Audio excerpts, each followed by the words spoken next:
everyone, and welcome to Healthwatch. I'm your host, Carolyn Wilson with Ledgelight Health District. The goal of this program is to bring you information on a wide range of interesting and important health topics, and to introduce you to the people doing great work across the community. Today, I'm joined by Maggie Fitter, who works for the Connecticut chapter of the American Heart Association. Heart disease remains the leading cause of death in this country and affects millions of people. Like any other chronic disease, prevention and treatment remain big public health priorities. Maggie, thank you so much for being here today. Thank you for having us. We're really happy to bring our mission to Eastern Connecticut and kind of share what we do at the Heart Association. Great.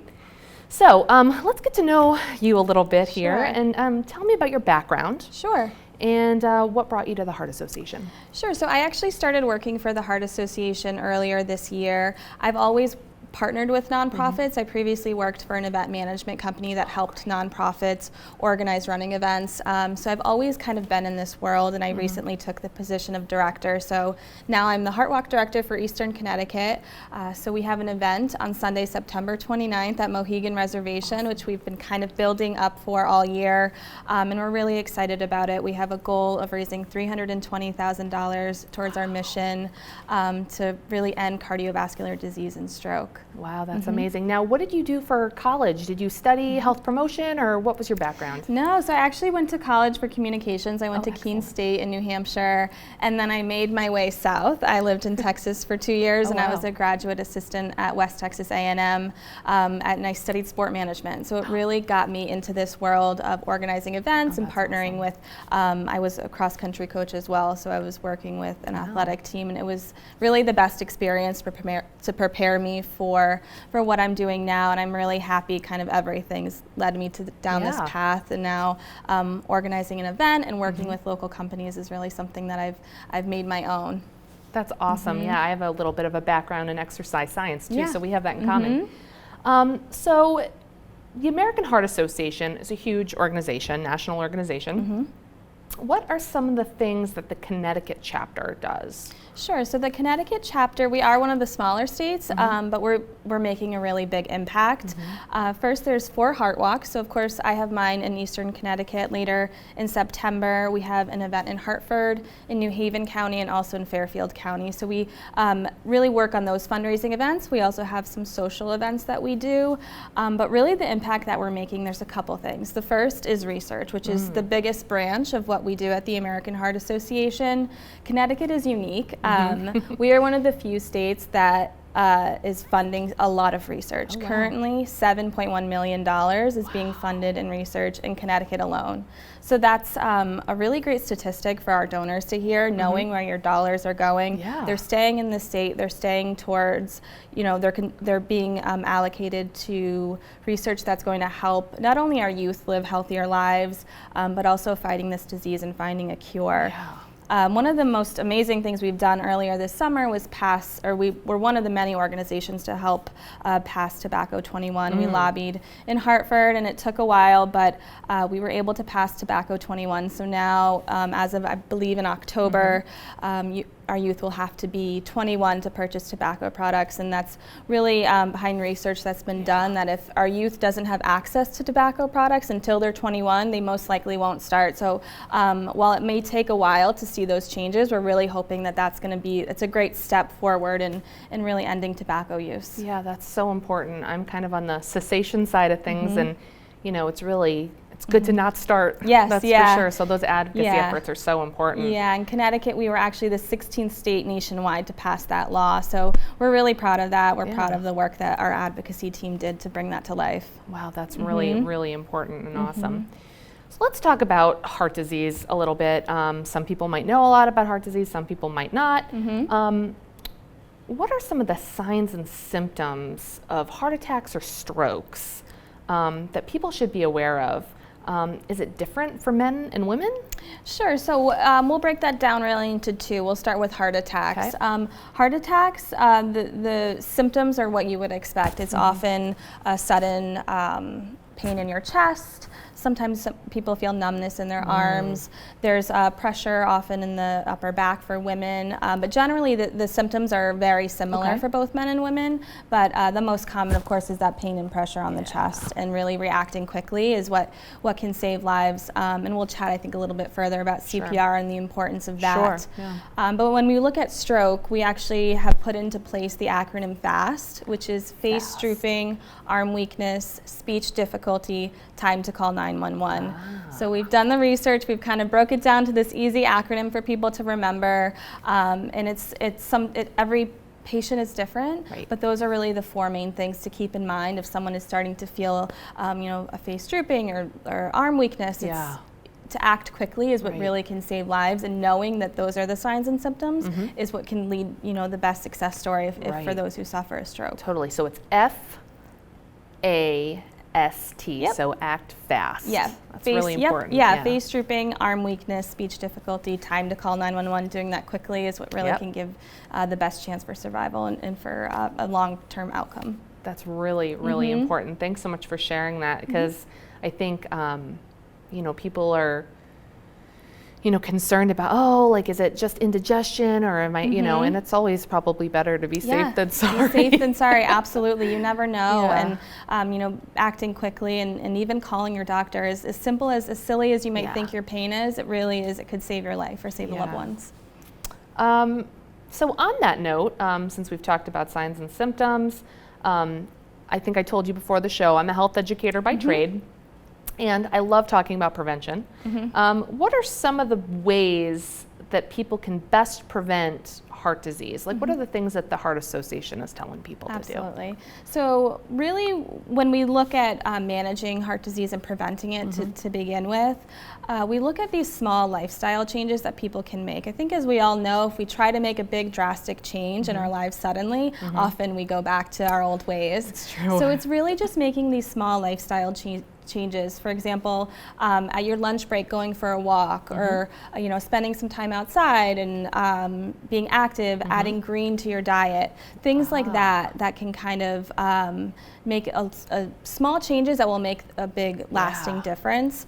And knowing your numbers, go to your doctor. Don't be afraid to use that that yearly physical that you have, to just talk to your doctor, and don't be afraid to mention something small that you've noticed with yourself. So really, it's just small things, being aware of your body, knowing your body, taking ownership of that, and just trying to live a healthier lifestyle day by day. It can really make a big difference in preventing heart disease. And I really liked what you said about accumulating. Some people are really intimidated by exercise. They think, I got to go to a gym and do it. You really can just get small bouts throughout the day. You can start slow, and it really makes a big difference. And that's something with our heart walk that we have. It's just come out, do a 3-mile walk for us. We have a great celebration and other things that we'll chat about, but it really is just come out and join us for a walk. It's as simple as that. Yeah, definitely.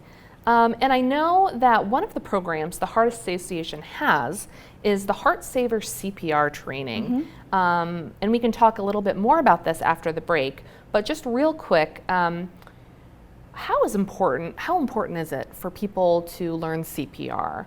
And should they be afraid of hurting somebody or liability? So CPR is an excellent tool to have, and I think the certifications, the CPR certifications, are every 2 years. We recommend people, or your certification will last, but you never know what situation you're going to be in. You never know in the workplace, in your home, if you're the only one in the room with a loved one. To have that skill really is life-saving, and it's so important, and it's really not complicated. It's something that everyone can learn, so it really is important.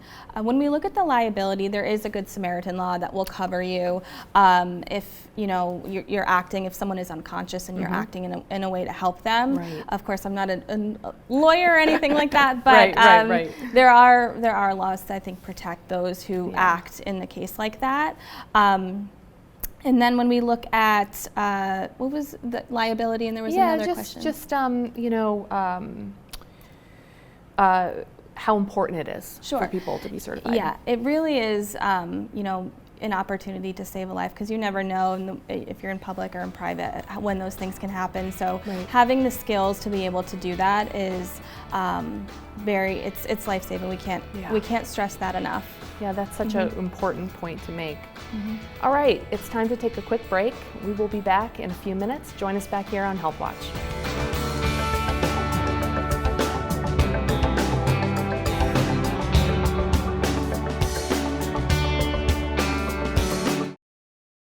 Binge break number 1 coming right up. And it's exactly like it sounds. It's a break from binging, sitting, lounging, relaxing, not exercising. Ditch the popcorn, your phone, the blanket, and get on up. It's time for the warm-up sofa stretch. Let's get moving. Yes. And just so you know, the next time you see me, which may or may not be soon, we're totally breaking a sweat. We're all doing a lot of sitting and watching, especially when we're watching music videos. Why? It's a music video! Of course I can't keep up with these professional dancers. It's not my fault they all have abs. Like a lot of abs. But at least I'm moving. And you should too. It's good for you. And your heart. We're done. I finished too. I'm cool. You guys believe I'm not trained? We believe that when the community comes together, we can do great things. We're working to make Groton the healthiest and safest place for everyone. Hey kids, listen to your parents. We want you to have the facts and the best tools to keep you safe. We know there is a lot of confusing talk about drugs in the media. Parents, we know you have a tough job to do, teaching your kids about alcohol and drug abuse. We're here to help you. Let's work together to change community norms about drugs and alcohol. Help us out. Volunteer. Donate. Find us at Groton Prevents and join us.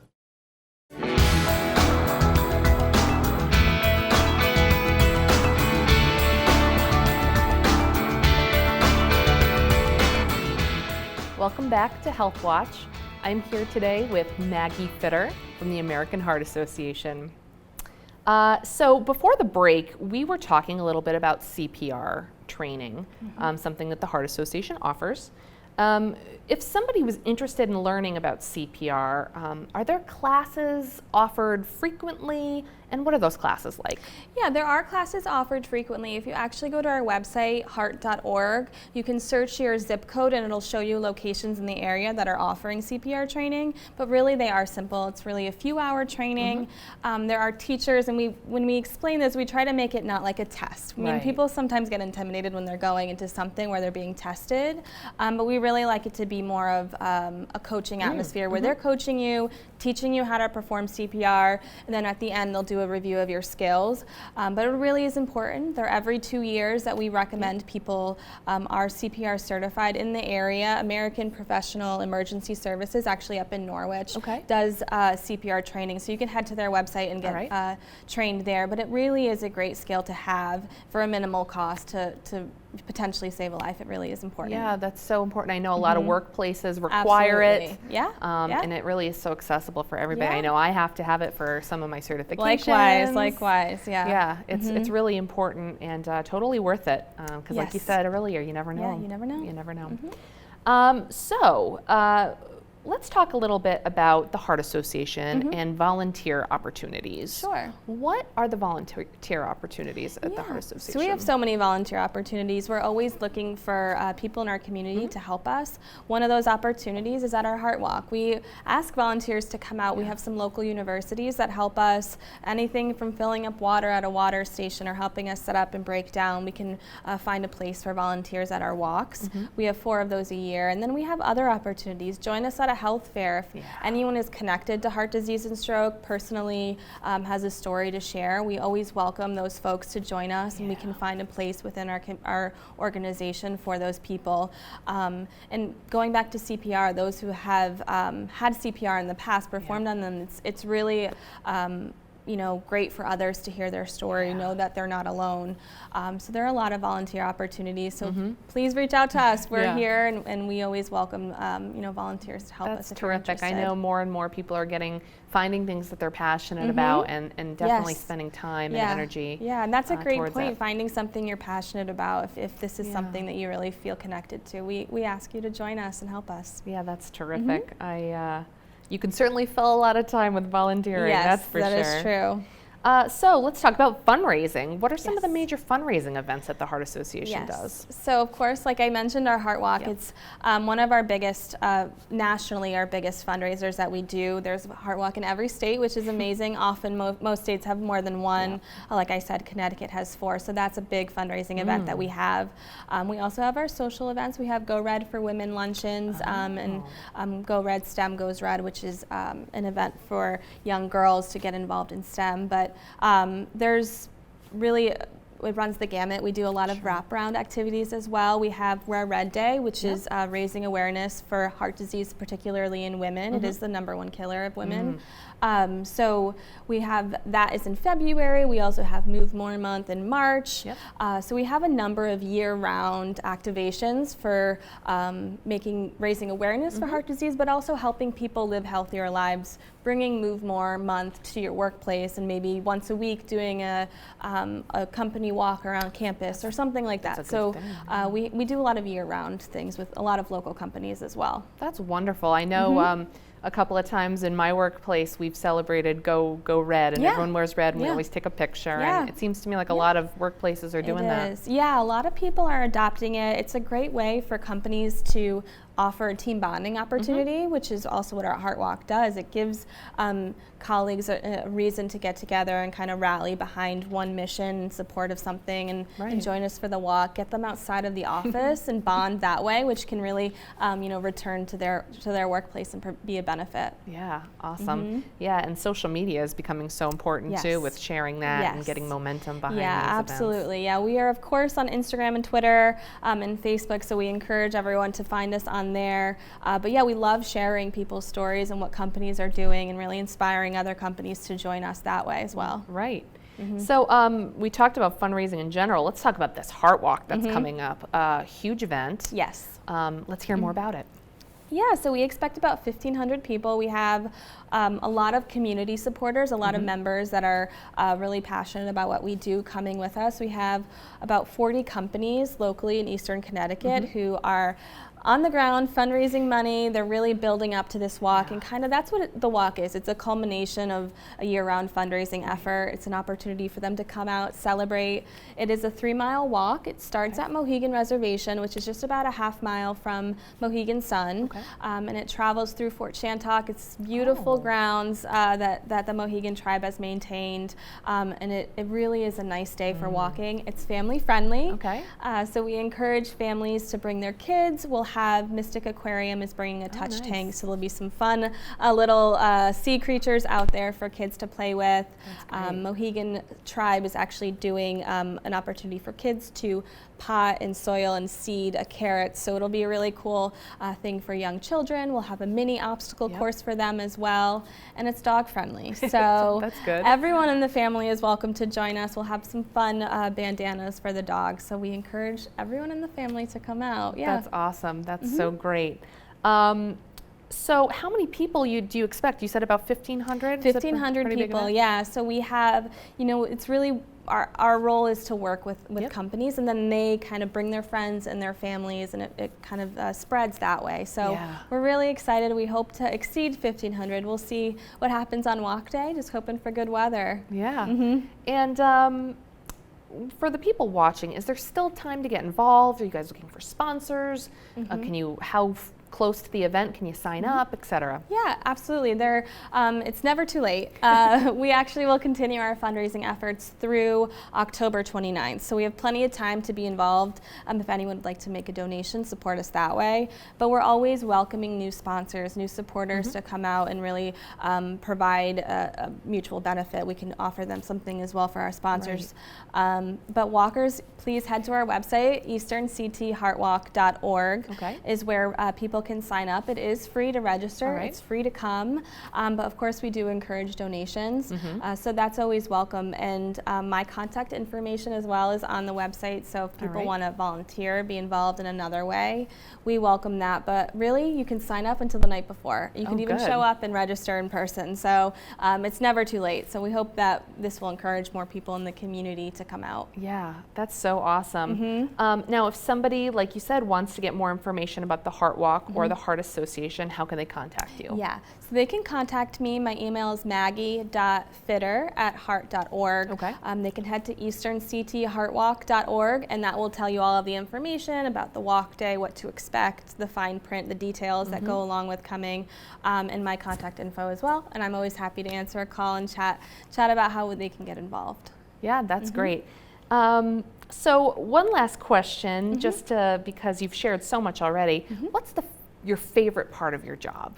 Yeah, you know, my favorite part, there's a lot of things that I really enjoy, but I think it's the relationships that I've been able to build through this job. I work, like I said, there's about 40 companies that are coming, so I work with a lot of local businesses, and getting to know the people that are supporting our Heart Walk, getting to know the survivors and the families of loved ones who we've lost to heart disease. Really building those relationships is something that we find so important, and it's been a joy to meet the people that I've met that I wouldn't have otherwise met. It's been really inspiring, and it's a great job. It's very rewarding, and it's something that, you know, we go to work every day really on a mission to save lives, and it's the relationships that we build and the people that we're able to impact through what we do that really is what we enjoy about the work that we do. Yeah, that really shines through today, Maggie. Yeah. All right, so I think that's all the time we have for today. Awesome. I want to thank everybody for tuning in to Healthwatch. Maggie, thank you so much for being here. Thank you for having us. We appreciate it. Yeah, I really appreciate it. So we will post the information about how you can get more information about the walk. And thank you for joining us today on Healthwatch. See you next time.